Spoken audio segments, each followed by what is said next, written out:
You look at the propaganda file. Does it matter if Donald Trump is misinformed when he misinforms the public?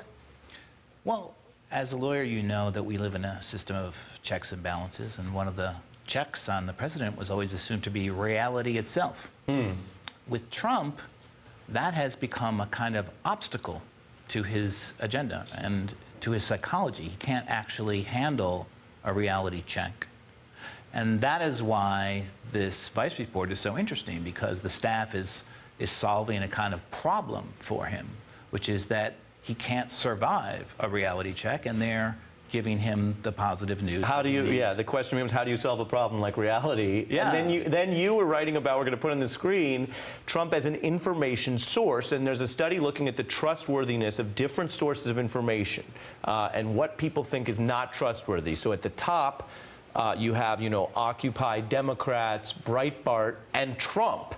Walk us through this chart. Those are the least trusted.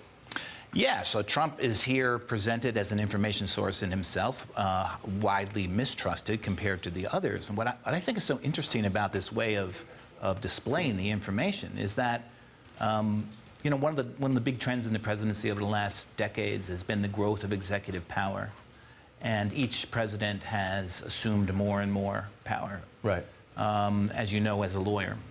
And with Trump, this has gone to a further extreme where he's trying to assert power over reality itself. Wow. Over the definition of what will count as a fact, over who will be trusted as a source of information. And when he sets that tone from the government, I mean, he's using taxpayer dollars, public resources to do that. Here's one example that hasn't gotten enough attention. Anthony Scaramucci saying something about Trump that then was changed in the quote-unquote government transcript that we pay for. Take a look.